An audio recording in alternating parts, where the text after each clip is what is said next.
Olá pessoal, tudo bem? Professor Fabiano Zavanella. Resolvi gravar um vídeo um pouquinho mais amplo, mais extenso, a respeito dessa discussão envolvendo a redução da jornada ou a extinção da chamada 6 por 1. Portanto, passando a semana, ao invés de 44 horas, um limite máximo, segundo o texto do projeto que está circulando, de 36. Uma primeira questão tem a ver com a matemática em si.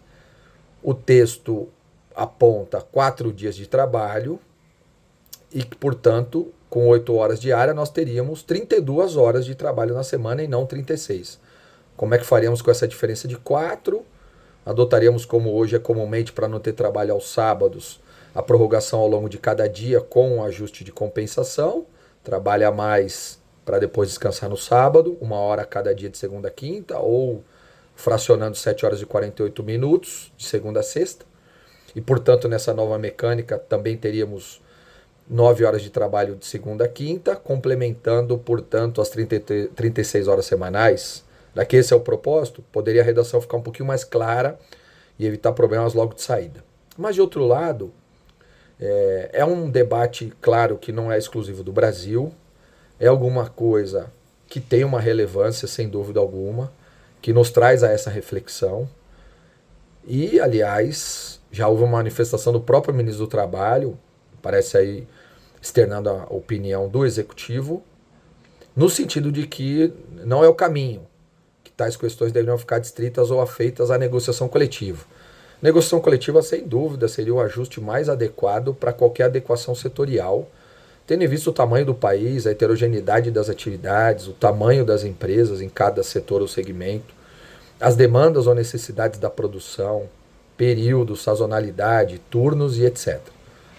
Mas me parece que não é um assunto simples e não há tanto avanço sob a perspectiva de redução de jornada através das normas coletivas. O debate é público, o Congresso tem que se ocupar disso com certeza. Agora, tem alguns aspectos antecedentes que me preocupam. Nós temos um problema de achatamento do salário, em virtude do peso que os encargos impõem à folha de pagamento.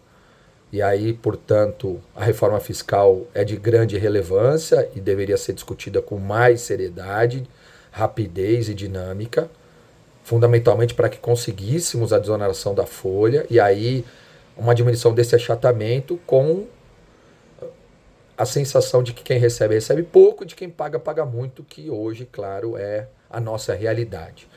Um pouquinho de mais dinheiro no bolso, talvez o trabalhador use de fato esse dia de descanso, ainda que consideremos uma proposta mais razoável a redução para 40 horas, efetivamente para descansar.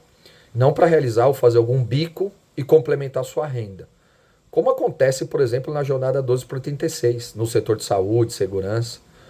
Vários auxiliares ou até enfermeiros não se valem das 36 horas para descansar, para ter momentos de lazer com a família, etc. Eles trabalham em 2, 3 estabelecimentos de saúde, hospitais ou etc.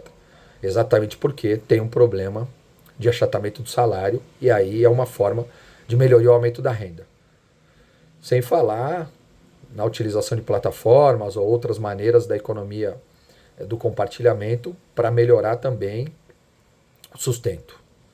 Então essas são questões que merecem a nossa reflexão, ainda perpassa pela lógica da produtividade, que no Brasil é muito baixa, uma redução de jornada para tarefas ou esteiras repetitivas interfere, sem dúvida alguma, na produtividade.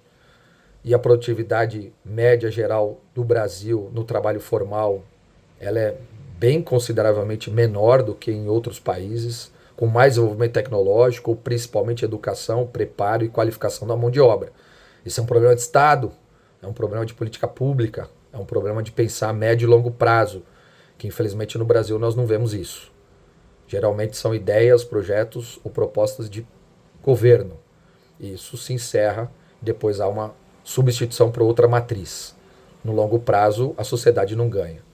Então vale de fato a reflexão, o debate, é nosso papel como professores, pesquisadores, profissionais do direito, ter uma ponderação, ter um equilíbrio, entender que sem atividade empresarial não há geração de emprego, uma coisa depende naturalmente da outra, e que, claro, um ajuste na mão de obra do ponto de vista da redução de jornada pode até gerar novos postos de trabalho, pelo menos nos grandes grupos ou setores mais fortes da economia, mas uma preocupação em empurrar essas pessoas em demais setores, lembrando que o emprego formal no Brasil quase que 90% dele é gerado por pequenas empresas, empurrar para a informalidade, para a complementação de renda, e com isso não vai atender o princípio, o espírito da lógica da redução.